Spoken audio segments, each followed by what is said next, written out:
Hey everybody, Scoutcrafter here again. The other day I was watching a young man over in Bangladesh or India or something, does tool restorations, does a nice job. But apparently he made the mortal mistake of using a crescent wrench or a adjustable wrench the opposite way. And they got all over him in the comments and it just made me nuts, you know? I don't know where this thing started, originated, but anyway, that made me decide to get started on this one wrench I had on the workbench. So let's get started. Let's see what we can do and maybe address that situation. Okay, today's video is you saw me use this in a couple videos, and you commented, you know, that this is kind of messed up for a wrench that I use all the time. And you're right, I should not be using a wrench that looks like this. But I picked this up. It's on the to-do list for restoring. But just a couple times I needed it and I used it. I have another 18-inch. I have an 18-inch Olympia. You can see this one here is an 18-inch Olympia wrench. And you can see the difference in the thickness here and how these are made. Look at that. One is a little bit heavier duty than the other. Can you guess which one? But the nice thing about this Crescent, I paid a lot of money for this. I paid, I think, $35 for this at Pennsylvania at the Jacktown show, which is a lot of money. But this thing is, I always wanted a big Crescent. And they do come bigger, but this is just a perfect size for so many things. And because I use this all the time, what I'm going to do is I just want to do a cleanup. I'm not going to do a polish job because I use this a lot, and this is a go-to wrench, but it is a mess. And you could see what it looks like here. Nice writing in here. A lot of forging scale marks and stuff because, again, you see here? That's all forging marks. I'm not going to take all that out because this is a heavy-duty wrench. I just want to make it clean. And then I want to talk about a very important point about adjustable wrenches. So let's get started.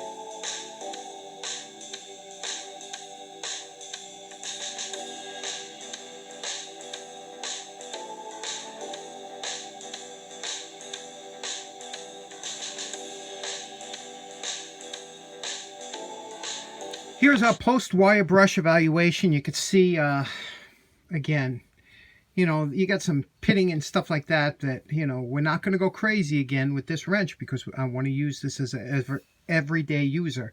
But we got rid of all the rust. It is a presentable wrench now. Same thing with here. Took everything down. Looks very nice.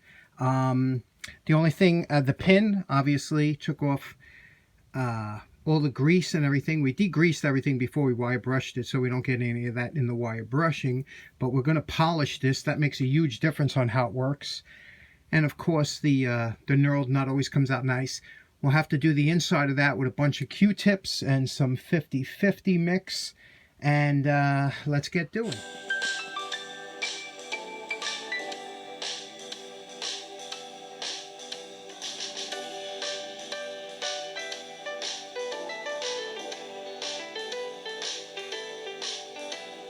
Okay, well, we're ready for, we're finished with the polishing, and I got to tell you, this was one of the longest cleanups I've ever, this took about 3 hours to do this. It was incredibly hard. This steel is super hard, and because of that, it was hard to get all the pits and everything out, but I did, and now it's nice and smooth. Now, this kills me, you know, when you see this, I can't do nothing about that. They're just too deep. I don't want to take it down, but somebody was banging on that. Now, if I would have did that as a kid, the first thing my grandfather or father would have said was, whoa, whoa, whoa, what are you doing?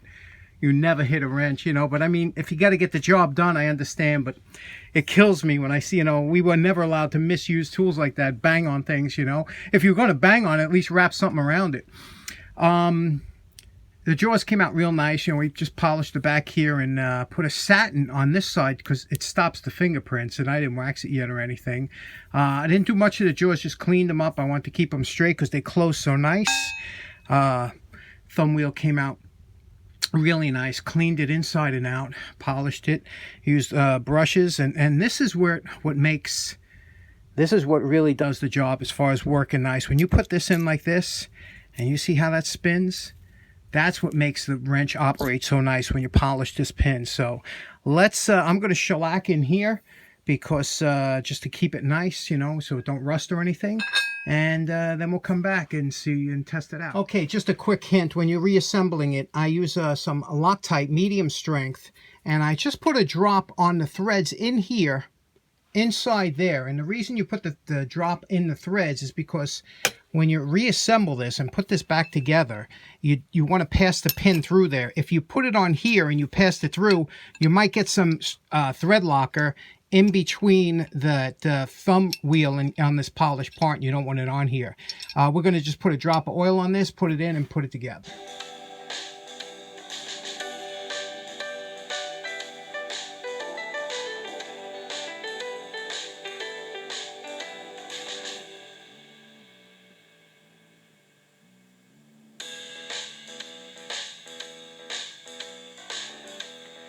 Now you know my favorite part. Remember what this wrench looked like before we started. Okay, we are calling this project finished. As you can see, this came out real nice. This is the way it should look, right? And polished out what I could. There's still a little bit of, dents and things in it and stuff, but you'll never get rid of these, especially when it's abused. But I have to tell you, it feels so nice. That's all shellacked in there, and this is the original forged color, so it does darken a little bit, and it looks good. It's all contrasting, so this came out nice. As I was reviewing the footage yesterday, I said, I don't think this comes across as big as it is. And let me show you, this is a standard 10-inch model that we all use most of the time. That's how big this wrench is. This is a standard 10-inch, and this is a standard 4-inch that we don't usually use all the time. All right, there's something else that I want to talk about Crescent wrenches that I just have to get off my my chest, and let's talk about that now. Okay, we've all seen these before, regular box end wrench. Now, if you haven't noticed, the front of the box end wrench is angled in one direction. It's about 15 degrees, and there's a reason for that. If you look at a nut, a hexagon nut, there's a distinct reason why engineers designed this for 15 degrees, and I'll show you. If you have a tight area like this that you can't, if you had a regular straight wrench, in other words, if this didn't have an angle, and you put this on here like this, and you went to put it on, you wouldn't be able to engage the nut again. By having a 15 degrees offset, you can engage the nut in tight areas, flip it, and keep engaging the nut like that. It's ingenious, and that's why that angle is like that. And that's another reason why we went to hex nuts over square nuts. Now, the first thing you'll notice when you pick up an adjustable, and you'll say, hey, look, it's the same angle, 15 degrees. And that's because this wrench, even though it's adjustable, was also meant to be used both ways so that you can get into those tight areas. So when you see those goofy little drawings that say only use it this way, that's only because they're telling you that it puts downward pressure on this jaw instead of upward pressure. And I'll tell you the truth, the way this wrench is designed, you, with your 15-inch biceps and the audacity to think that you have enough strength to break that, you don't. If you put a cheetah bar, or like I've seen some guys even put a come-along on the end here to try and use it, this length of this wrench is designed for the strength of the top of this wrench so that you cannot damage it using hand power the way you're supposed to use it. So you can use it either way. The main thing is not to get anal retentive. If you see somebody here and they're tightening a wrench like this, you say, oh, he's using it wrong.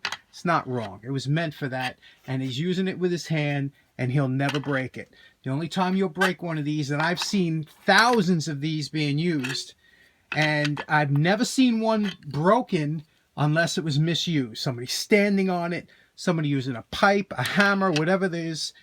If you use them the correct way and you use the right size wrench, you'll never break it in either direction.